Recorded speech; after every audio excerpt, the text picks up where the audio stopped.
Admiral Hansol sat in the cold metal chair and listened to the alien voices around him. The Galactic Council chamber was huge, with seats rising up like stairs in a circle. Thousands of different alien species filled those seats. Some looked like giant crystals that sparkled in the light. Others were just floating balls of energy that changed colors when they talked. The scariest ones were the Drakmor, tall gray creatures with sharp teeth and red eyes. Hansol was the only human in the room. He had been Earth's representative for 5 years now, and every day felt the same. The aliens would talk about important things like trade routes, new laws, and territory disputes. But when Hansol tried to speak about human problems, they would ignore him or tell him to wait. Today was no different. A crystal being called Vorthak Prime was talking about mining rights in the Outer Rim. His voice sounded like glass breaking when he spoke. The inferior species must not be allowed access to these valuable resources, he said. They lack the wisdom to use them properly. Hansol knew the Vorthak was talking about humans. To these aliens, humans were nothing more than workers and soldiers. Earth had been part of the Galactic Council for 50 years, but they were still treated like children who could not make their own choices. The energy being called Luminar Bright Star floated higher in the air. When he spoke, his light pulsed with each word. The young species from the third planet of Sol system are useful for manual labor, but they should not dream of equality with the ancient races. Hansol's hands turned into fists. He wanted to stand up and shout at them. He wanted to tell them that humans were just as smart and brave as any alien in this room, but he stayed quiet. He had learned that arguing with them only made things worse. Back in the Sol system, Captain Boram was having her own problems. She stood on the bridge of the Indomitable, humanity's newest and strongest ship. It was still nothing compared to the massive alien warships she had seen. The Indomitable was only allowed to carry basic weapons and could only travel to 12 star systems. The aliens had made very clear rules about where humans could go and what they could do. "Captain, we're getting a message from the colony ship at New Sol," said Lieutenant Kyung-ho from his station. Boram walked over to look at the message. New Sol was one of Earth's newest colonies, home to 3 million humans who had traveled far from Earth to build a new life. The message was from Colony Administrator Taeho, and his face looked worried on the screen. "Captain Boram, we have Drakmor ships near our system," Taeho said. "They're not answering our calls, and they keep getting closer to our planet. We don't have any weapons to defend ourselves. Can you help us?" Boram felt her heart race. The Drakmor were known for being violent and aggressive. They had destroyed other species' colonies before, always claiming that those colonies had broken some law or crossed into their territory. But New Sol was in human space, far from any Drakmor worlds. "Send a message to the Galactic Council," Boram told her crew. "Tell them about the Drakmor ships near New Sol. Ask for help." But she knew the answer would be the same as always. The Council would say they needed to investigate. They would say both sides needed to calm down and talk. They would do nothing until it was too late. On Earth, Dr. Hyejin worked late in her underground laboratory. The lab was hidden deep below the surface, where alien satellites could not see what she was doing. She was not supposed to be here. The Galactic Council had banned humans from researching certain types of technology. They said it was for the safety of the galaxy, but Hyejin knew the real reason. They were afraid of what humans might create. Hyejin looked at her latest invention, a small device that could disrupt energy patterns.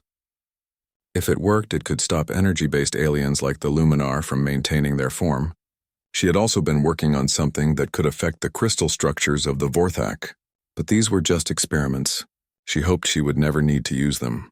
Her assistant, Minho, came into the lab with a worried look on his face. "Doctor, we're getting reports from New Sol. There are Drakmor ships in their system." Hyejin stopped working and looked at him. "How many ships?" "A full battle fleet," Minho said. 50 ships, including 3 of their largest dreadnoughts. Hyejin felt cold fear in her stomach.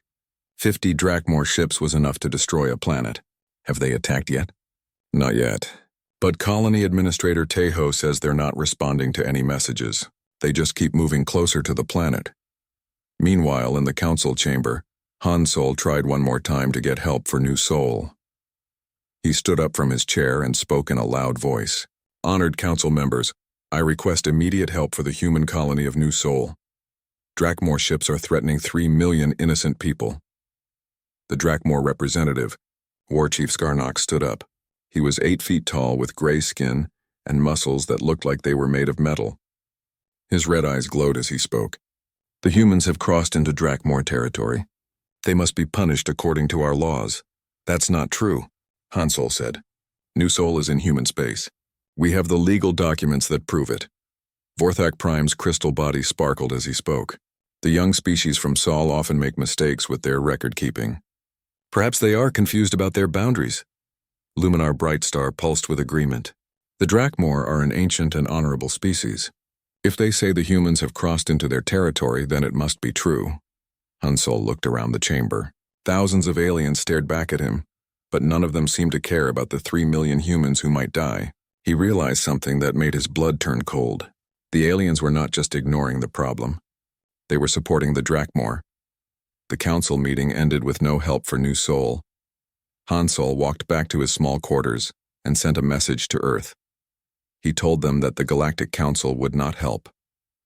He told them that humanity was alone in a galaxy full of enemies who saw them as nothing more than insects to be stepped on. As he sent the message, Hansol looked out his window at the stars. Somewhere out there, 3 million humans were waiting for help that would never come. He wondered if this was how it would always be. Humans begging for mercy from aliens who saw them as worthless. But Hansol did not know that down on Earth. In secret laboratories and hidden military bases, other humans were preparing for the day when begging would no longer be necessary.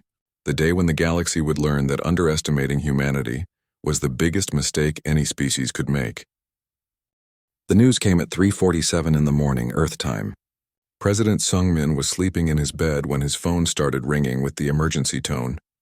He picked it up with shaking hands, already knowing it would be bad news. "Mr. President," came the voice of General Yi Jun. "New Sol is gone." The words hit Sungmin like a punch to the stomach. He sat up in bed, fully awake now. "What do you mean, gone?" The Drakmor fleet fired on the planet for 6 hours. They used plasma bombs that burned everything on the surface. All 3 million colonists are dead. There's nothing left but rock and ash. Sungmin closed his eyes and felt something break inside his chest. 3 million people, mothers, fathers, children who had just wanted to build a new life among the stars. All dead because aliens thought humans were not worth protecting. Within an hour, every leader on Earth knew what had happened. The president called an emergency meeting with the heads of every nation, every military force, and every major corporation. They met in the deep bunkers under Geneva, where their words could not be heard by alien listening devices. "They killed our people," President Sungmin said to the room full of leaders. 3 million innocent humans burned alive while the Galactic Council did nothing to stop it. The room was quiet for a long moment. Then Prime Minister Jiwoo of the Asian Federation stood up. "What are you asking us to do?" "I'm asking you to remember that we are human," Sungmin said. "For 50 years we have been good citizens of the galaxy. We followed their rules. We stayed in our little corner of space. We asked nicely for help when we needed it. And what did it get us? Our children are dead." CEO Hakjun of the Solar Mining Corporation leaned forward. "The aliens have better technology than us. Their ships are bigger and stronger. How can we fight them?" "Maybe we can't," said General Yi Jun. "But maybe we don't have to fight them the way they expect us to fight." Dr. Hai Jin was called to the meeting from her hidden laboratory. When she arrived, her eyes were red from crying. She had known many of the scientists who died at New Sol, but her sadness was quickly turning into something much more dangerous. "Show them," President Sungmin told her. Dr. Hai Jin activated a holographic display in the center of the room. Images appeared in the air, weapons and devices that looked nothing like the simple technology aliens thought humans possessed. "For 20 years, I have been working on projects the Galactic Council banned us from researching," she said. "I did it because I knew this day would come. The day when being polite and following their rules would not be enough to keep us alive." She pointed to the first image. "This is a quantum disruption field generator. It can tear apart the energy patterns that make up luminar beings. To them, it would be like acid eating through their bodies." The world leaders stared at the device with growing amazement. "It works?" asked President Sungmin. "I tested it on a small sample of luminar energy we captured from their embassy. The sample was destroyed in 0.3 seconds. Dr. Haijin pointed to another image. "This is a crystalline virus. It infects Vorthak crystal structures and turns them against themselves. Their cities would collapse from the inside." And this, she said, pointing to a third device, is a gravity well generator. It can create a black hole small enough to fit in this room or large enough to swallow a star. The room was completely silent. These were not the weapons of a weak young species. These were the weapons of nightmares. How many of these devices do we have? Asked General Yijun. Enough, Dr. Haijin said. We have been building them in secret facilities all over the solar system. The aliens never bothered to look closely at what we were doing. They thought we were too primitive to create anything that could threaten them. 3 days later, Captain Boram received new orders. She was no longer captain of just the Indomitable. She was now Fleet Admiral Boram, commander of humanity's first real war fleet. The ships looked the same from the outside, but inside they had been rebuilt with Dr. Haijin's forbidden technology. The target was a Drakmor military outpost called Bloodfang Station. It was where the fleet that destroyed New Sol had come from. It was defended by 20 Drakmor warships and had a crew of 50,000 aliens. Admiral, said Lieutenant Kyung-ho, we're approaching Bloodfang Station. They're sending us a message. On the main screen, a Drakmor commander appeared. His red eyes glowed with confidence as he spoke. Human vessel, you are entering Drakmor space without permission. Turn around now or we will destroy you. Admiral Boram stood up from her command chair. She thought about the 3 million humans who died at New Sol. She thought about Taeho and his family, and all the other families who would never see their loved ones again. This is Admiral Boram of the Earth Defense Force, she said. You murdered 3 million of our people. Now you will pay for what you did. The Drakmor commander laughed. 1 human ship against 20 Drakmor vessels. You are either very brave or very stupid. Let's find out which, Boram said. She turned to her weapons officer. Fire. What happened next would be talked about in alien military academies for the next 1,000 years. The Indomitable did not fire normal weapons. Instead, it released a cloud of nanobots that spread out toward the Drakmor ships. The aliens thought it was some kind of primitive missile attack and easily shot down most of the nanobots with their defensive systems. But they only needed 1 nanobot to reach each ship. The nanobots were designed to find the power cores of alien vessels and plant tiny gravity well generators inside them. When the generators activated, they created black holes the size of marbles inside each Drakmor ship. 20 Drakmor warships simply collapsed in on themselves. In the space of 30 seconds, ships that had taken decades to build were crushed into points of light no bigger than stars. 50,000 Drakmor warriors died without even understanding what had killed them. Bloodfang Station tried to send a distress signal, but the Indomitable jammed all their communications.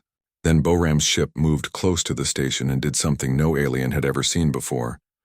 The Indomitable opened its cargo bay and released thousands of small pods. Inside each pod was a human soldier wearing new type of armor that could survive in space. The soldiers flew through the vacuum like deadly birds, landing on the station's hull and cutting their way inside. Commander Jae-sung led the assault. His team moved through the station corridors like ghosts, striking fast and disappearing before the Drakmor could fight back. The aliens had never fought an enemy that could move so quickly through their own ships. Within 2 hours, Bloodfang Station was under human control. The surviving Drakmor were locked in their own prison cells. Commander Jae-sung stood in the station's command center and sent a message to Drakmor High Command. This is Commander Jae-sung of Earth. We have taken Bloodfang Station. All your ships are destroyed. All your warriors are dead or captured. This is what happens when you murder our people. Tell your leaders that humanity is no longer asking for permission. The message was heard across the galaxy. Within hours, every alien government knew that the weak humans had just destroyed a major military installation without losing a single ship or soldier. In the Galactic Council chambers, emergency meetings were called. Alien leaders who had ignored humanity for 50 years suddenly wanted to know everything about human military capabilities. But it was too late for questions. On Earth, President Sung-min was already signing orders for the next phase of humanity's response. Dr. Hyejin's factories were working day and night to build more weapons. Admiral Boram's fleet was growing, larger every day as more ships were converted. To carry the new technology, the galaxy had taught humanity a harsh lesson at New Sol. Now it was time for humanity to teach the galaxy an even harsher lesson in return. The age of asking politely for help was over. The age of taking what humanity needed had begun. 6 months after Bloodfang Station fell, the galaxy was burning. What started as revenge against the Drakmor had grown into something much bigger and more terrifying. Humanity was not just fighting one alien species anymore. They were fighting the entire system that had kept them down for 50 years. Admiral Boram stood on the bridge of her new flagship, the Retribution. It was 3 times larger than the Indomitable and carried weapons that could crack planets in half. Around her ship flew a fleet of 200 human vessels, each one equipped with Dr. Hai Jin's forbidden technology. "Admiral, we're approaching the Vorthak core world of Crystal Prime," reported Lieutenant Kyung Ho. "Their planetary defense grid is coming online." Through the viewing window, Boram could see the most beautiful planet in the known galaxy. Crystal Prime was covered in massive crystal cities that sparkled like diamonds. Billions of Vorthak lived there, thinking they were safe behind energy shields that had never been broken. "Major So-Young, are your infiltration teams in position?" Boram asked. On the screen, Major So-Young's face appeared. She was floating in space near Crystal Prime, invisible to Vorthak sensors. "All teams ready, Admiral. We've planted the quantum viruses in 12 major cities, waiting for your order." Boram thought about the Vorthak representative who had called humans inferior in the Galactic Council. She thought about how the crystal beings had refused to help when New Sol was being destroyed. Then she gave the order that would change everything. Execute Crystal Fall. Major So-Young's teams activated the quantum viruses they had planted throughout Crystal Prime. The viruses were Dr. Hai Jin's masterpiece, programs that could rewrite the quantum structure of Vorthak crystals and turn their own cities into weapons. At first, nothing seemed to happen. Then the crystal spires began to vibrate. The vibration grew stronger and stronger until the crystal started to sing. A beautiful, deadly song that spread from building to building across the entire planet. The Vorthak tried to shut down their city systems, but it was too late. The virus had already infected every crystal structure on the planet. The singing grew louder until the crystals began to shatter, not just breaking apart but exploding with the force of nuclear bombs. Within 3 hours, Crystal Prime was nothing but dust and rubble. 3 billion Vorthak had died when their own homes turned against them. The most beautiful planet in the galaxy was now just another dead rock floating in space. But humanity was not finished with the crystal beings. Admiral Boram's fleet moved to the next Vorthak world and the next and the next. Each time, Major So-Young's teams would plant their viruses. Each time, another crystal world would sing itself to death. Meanwhile, in another part of the galaxy, Dr. Hai Jin was testing her newest invention on the energy beings called Luminar. She had built devices called entropy accelerators, machines that could speed up the heat death of the universe in small areas. The Luminar had always thought they were immortal because they were made of pure energy. But Dr. Hai Jin had learned that even energy could die if you knew how to kill it. She tested her device on a Luminar patrol ship near the edge of their territory. The ship was crewed by 50 energy beings who had lived for thousands of years. They thought nothing could harm them. Dr. Hai Jin activated the entropy accelerator from her research ship. An invisible field spread out from the device and touched the Luminar vessel. Immediately, the energy beings inside began to slow down. Their bright lights grew dimmer. Their thoughts became slower and slower until they stopped completely. The Luminar ship went dark and drifted through space like a ghost. Inside, 50 immortal beings had simply ceased to exist. They had not been destroyed or blown up. They had been erased from reality itself. "Test successful," Dr. Hai Jin reported to Earth. "The entropy field works perfectly. We can now eliminate energy-based life forms without leaving any trace behind." But the most important part of humanity's war was not the new weapons or the destroyed planets. It was what Colonel Dongjun was doing with his psychological warfare teams. Colonel Dongjun understood something about aliens that no human had realized before. Most alien species had achieved space travel easily. They had never struggled for survival the way humans had. They had never learned to fight against impossible odds. They had never been truly afraid. Dongjun's team sent messages across the galaxy. The messages showed videos of Crystal Prime destroying itself. They showed Luminar ships going dark and empty. They showed Drakmor fleets being crushed by gravity wells. But most importantly, they showed humans. Ordinary humans doing impossible things. The messages reached species that had been conquered by the Galactic Council long ago. Races that had given up hope of ever being free. They saw humans, a species even weaker than themselves, standing up to the galaxy's greatest powers and winning. On the slave world of dust, a species called the Keth watched the human broadcasts in secret. The Keth looked like large insects and had been forced to mine precious metals for the Vorthak for 300 years. Their leader, a female named Click Songs of Home, gathered her people in hidden caves. "The small soft ones from the water world fight the crystal tyrants," she said, in the clicking language of her people. "If small soft ones can fight, then we can fight too." The Keth rebellion began 3 days later.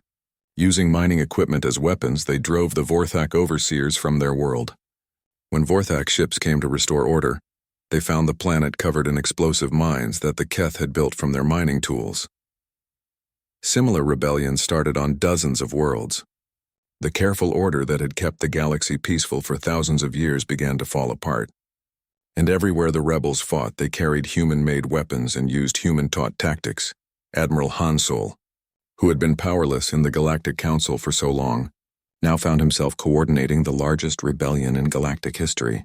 His small office on Nexus Prime had become the secret headquarters for hundreds of rebel groups. "Admiral, we have confirmation," reported his aide, Lieutenant Yunho. "The Drakmor homeworld is under siege by their own slave species. The Vorthak have lost 12 core worlds to internal rebellions. The Luminar are fighting wars on 6 different fronts." Han Solo looked at the galactic map on his wall. Red dots showed where human fleets were attacking. Blue dots showed where alien rebellions were happening. Green dots showed worlds that had already fallen to the resistance. More than half the galaxy was now colored with the symbols of revolution. "What about the Galactic Council?" Han Solo asked. "They're trying to hold emergency sessions, but most of their member species are too busy fighting wars at home to attend. The ones who do show up spend all their time arguing about who to blame for the crisis." Han Solo smiled for the first time in months. The same aliens who had ignored him when he begged for help were now begging each other for help. But there was no help coming. The galaxy's ancient powers were learning what it felt like to be weak and helpless. The war was spreading faster than anyone had expected. What humanity had started as revenge for New Sol had become a galactic revolution. Every day brought news of another alien fleet destroyed, another homeworld in rebellion, another species joining the fight against their former masters.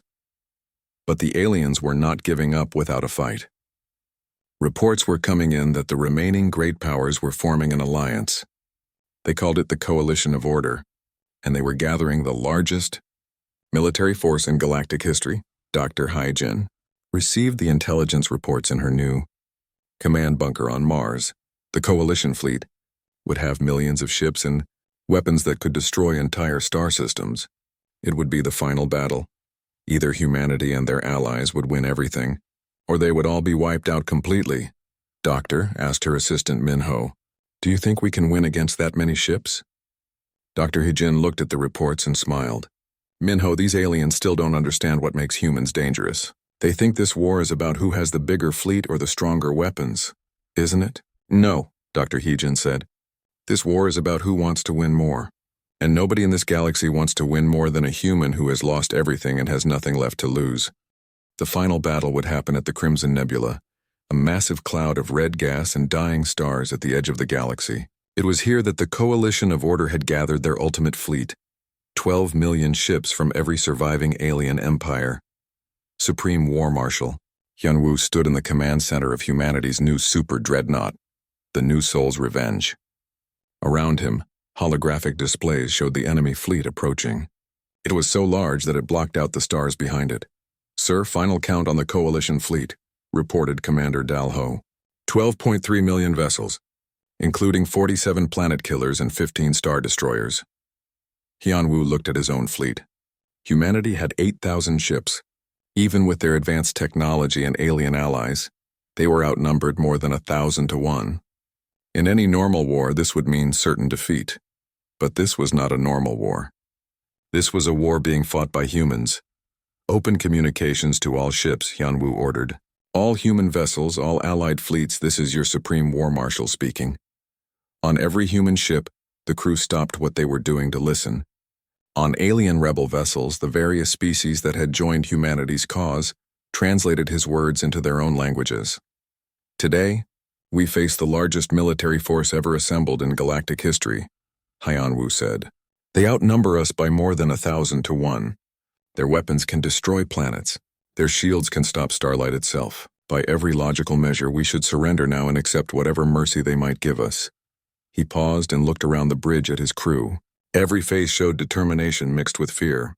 They all knew they were probably going to die today. But we are not here because of logic, Hyanwu continued. We are here because 3 million innocent humans died at New Sol, and the galaxy did nothing to stop it. We are here because we refuse to live on our knees, begging for scraps from species that see us as animals. We are here because sometimes being human means doing the impossible. Across the human fleet, crews checked their weapons one last time. Captain Minsu of the destroyer Indomitable Spirit ran his hands over his ship's controls, knowing he would probably never see Earth again.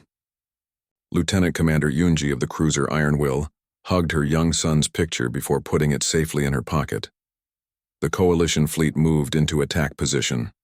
Their formation stretched across half the nebula, a wall of metal and energy that seemed to fill the entire universe. At the center of their fleet was the Domination, a Vorthak supership the size of a small moon. Human fleet, came a transmission from the Domination. The voice belonged to Vorthak Prime, the crystal being who had called humans inferior so many times in the Galactic Council. You have caused enough chaos. Surrender now, and we will give you quick deaths. Hyanwu activated his response transmitter. Vorthak Prime, this is Supreme War Marshal Hyanwu of Earth. We have a counteroffer. Go back to your crystal caves and hide like the cowards you are, and maybe we'll let some of you live. The coalition fleet opened fire first. Millions of energy beams, plasma bolts, and quantum torpedoes flew across space toward the human formation. The attack was so massive that it lit up the entire nebula like a second sun. But the human fleet was not where the aliens expected it to be. Using Dr. Hyjin's new phase shift technology, the human ships had become temporarily invisible and intangible. The coalition's massive attack passed harmlessly through empty space. Now, ordered Hyanwu, execute Solar Storm. The human fleet reappeared in the middle of the coalition formation.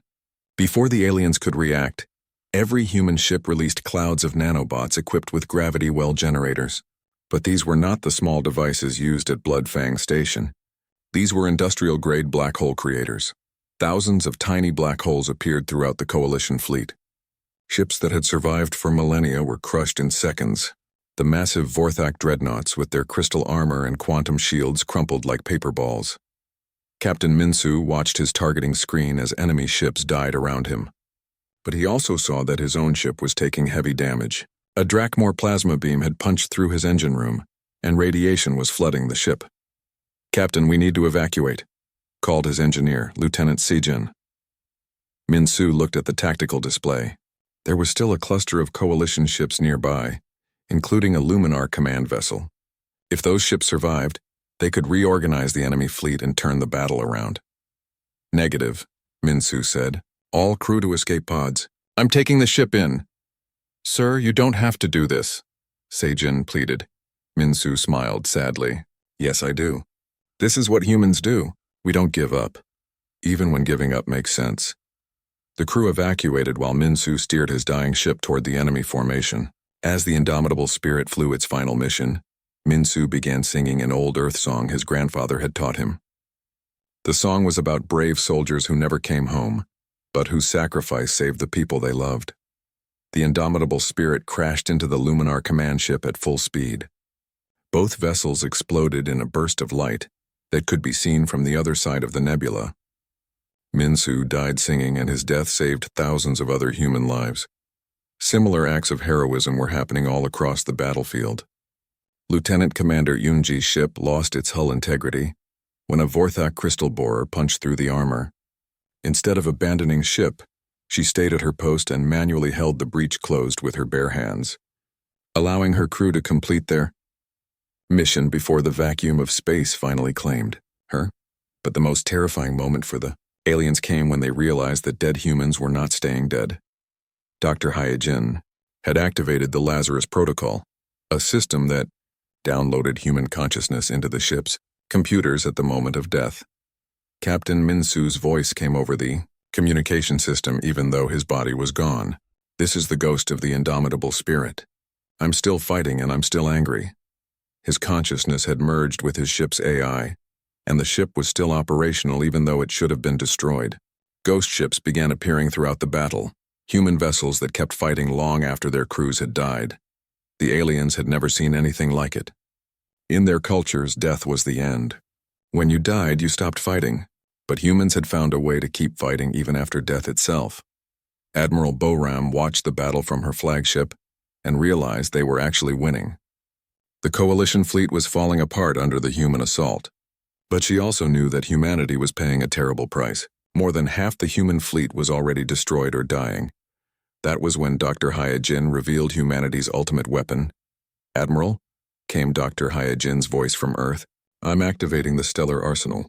You need to get your ships at least 1 light-year away from the nebula." "What's the stellar arsenal?" Boram asked. "Something I hoped I would never have to use. We're going to turn the nebula's dying stars into weapons." Throughout the Crimson Nebula, devices that had been secretly planted months earlier began to activate. These were stellar manipulation engines, machines that could cause stars to collapse in controlled ways. The dying stars in the nebula began to implode, one by one. But instead of becoming natural black holes, they became directional weapons that fired streams of concentrated stellar matter at the coalition fleet. Entire sections of the alien armada simply vanished as they were hit by the compressed hearts of dead stars. Ships that had been built to last forever were atomized in microseconds. Vorthak Prime's transmission came through on all frequencies. For the first time in his 1,000-year life, his crystal voice carried pure terror. "What are you? What manner of beings are you that you can command the very stars?" Supreme War Marshal Haiyan Wu's response was heard across the galaxy. "We are humans. We are the species you thought was too weak to matter. We are the people whose children you murdered, and we are your reckoning." The coalition of order broke apart completely. The surviving alien ships fled in every direction, abandoning their allies and running for their home systems. The greatest military force in galactic history had been defeated by 8,000 human ships, and their determination to never surrender. But as the human fleet regrouped and counted their losses, they realized something that chilled them to the bone. They had won the battle, but at a cost that could have destroyed their species. 6,000 human ships had been lost. Nearly 2 million human souls had died or been transformed into digital ghosts.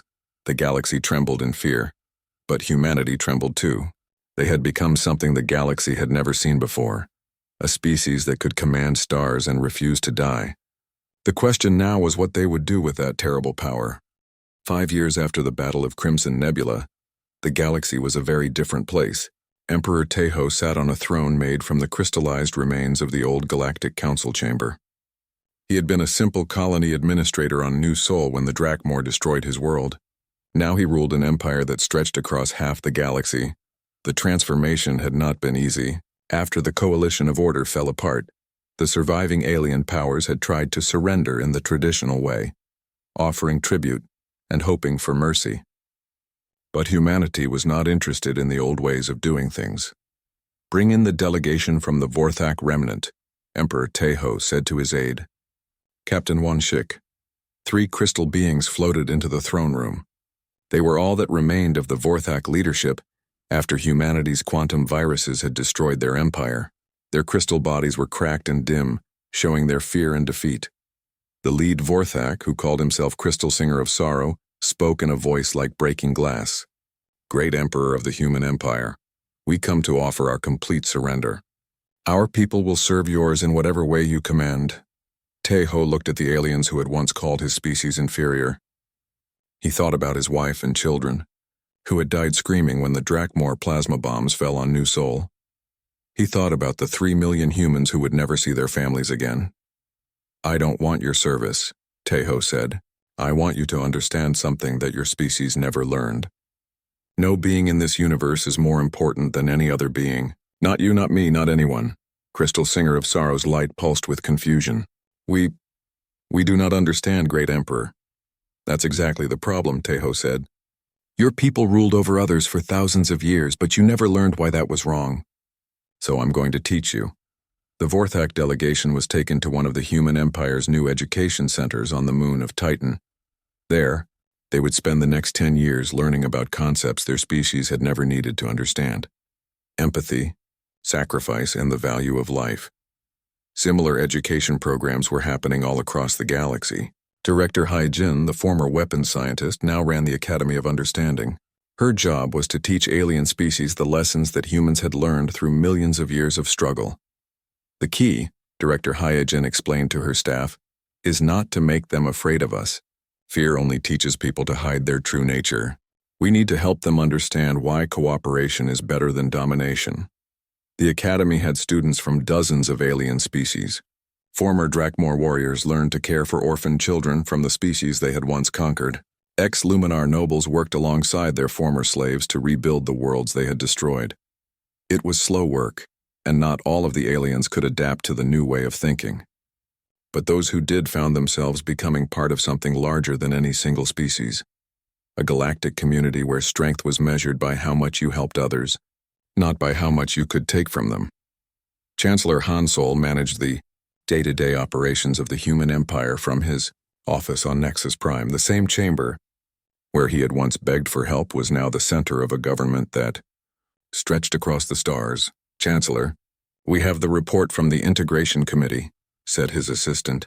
Commander Yunho Hansol read through the report with satisfaction. 70% of the galaxy's species had chosen to join the human empire as equal citizens. 20% had accepted relocation to reservation worlds, where they could live in peace without interfering with others. Only 10% were still fighting against the new order. "What about the rebels?" Hansol asked. "They're mostly hiding in the Outer Rim territories. Admiral Boram's fleets are hunting them down, but they're not causing any real problems. Most of them are just pirates and warlords who refuse to accept that the old days are over." Hansol nodded. The transformation of the galaxy was almost complete. In just 5 years, humanity had gone from being the weakest species in the Galactic Council to being the leaders of a new kind of civilization. But leadership came with responsibilities that weighed heavily on human hearts. Memorial Keeper So Young stood in the Hall of Remembrance on Earth, where the names of every human who had died in the war were carved into walls of black stone. The hall was always crowded with visitors, humans who came to remember their loved ones, and aliens who came to understand the price that had been paid for the galaxy's freedom. "Tell me about the Memorial of New Soul," asked a young Keth student who was visiting with her class. So Young led the student to a special section of the hall where 3 million names were written in letters of gold. Above the names was a holographic image of New Soul as it had looked before the Drakmor destroyed it, a beautiful world covered in cities and farms where humans had been building new lives. These people died because other species thought their lives didn't matter, So Young explained. They were murdered not because they did anything wrong, but because they were weak and had no one to protect them. The young Keth clicked her mandibles in the way her species showed sadness. "Why do you keep their names here? Does it not make you angry to remember?" "Yes, it makes us angry," So Young said. "But it also reminds us why we fought. We didn't fight to get revenge. We fought to make sure that what happened to them would never happen to anyone else." In schools across the human empire, children of dozens of species learned together. Human teachers like Professor Jae Sung worked to help young aliens understand the new values of their society. "Professor," asked a small Drakmor student named Little Fang of Honor, "my father says that humans are dangerous because they refuse to accept defeat. Is that true?" Professor Jae Sung knelt down to look the young Drakmor in the eyes. "Your father is right that humans don't give up easily, but the real reason we're dangerous is that we remember what it feels like to be helpless. We remember what it's like to have no one who cares if you live or die." "I don't understand," Little Fang said. "Before humans became strong, we were weak for a very long time. We know what it feels like to be scared and alone. That's why we fight so hard to protect others, because we remember how much it hurts when no one protects you." The student thought about this for a moment. Is that why humans built the new empire? To protect people like my father used to hurt? "Exactly," Professor Jae Sung said. "Power should be used to help people, not to hurt them. That's the most important lesson any species can learn." The changes were not just political.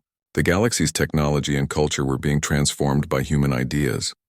Dr. Hyojin's research had moved from weapons to healing. Her new medical devices could repair damage to any type of alien biology, from crystal fractures to energy disruption. But perhaps the most important change was in how species related to each other. The old Galactic Council had been based on hierarchy, stronger species ruling over weaker ones. The human empire was based on cooperation, every species contributing their unique abilities to help everyone prosper. Emperor Taiho received regular reports about these changes from his advisors. Crime rates were falling across the galaxy as species learned to work together, instead of fighting each other. Scientific progress was accelerating as researchers from different worlds shared their knowledge freely. Even art and music were flourishing, as cultures that had been separated for millennia began to influence each other. "Your Majesty," said Admiral Bo-Ram during one of their weekly meetings, "the integration process is ahead of schedule. At this rate, we'll have a fully unified galactic government within another decade." Taiho looked out the window of his palace at the stars beyond. Each point of light represented worlds where billions of beings were learning to live in peace. It was everything he had hoped for when he first dreamed of leaving Earth to start a new life among the stars. But he also knew that the work was not finished. Peace was not something you achieved once and then forgot about. It was something you had to choose every day with every decision, for as long as civilization existed. "Admiral," Taiho said, "make sure our children understand something important. This empire we've built is not about human superiority. It's about making sure that no species ever again has to choose between kneeling and dying." Bo-Ram nodded. "The memorial schools are already teaching that lesson, Your Majesty. Every student learns the history of New Sol and what it cost to change the galaxy." As night fell over the capital world of New Earth, children of dozens of species went to sleep in homes where they felt safe and loved. Their parents told them stories about the old days when the galaxy was ruled by fear, and about the humans who refused to accept that fear was stronger than hope. The galaxy had indeed trembled when Earth's wrath shook the stars. But from that trembling something beautiful had been born. A civilization where the strongest were those who protected the weakest, and where the greatest honor came not from conquering others, but from helping them rise. In the end, humanity had not just won a war. They had won the right to build the kind of galaxy they wanted their children to inherit. And that galaxy would remember forever that sometimes the greatest victories come not from being the strongest, but from refusing to let strength be used to hurt the innocent.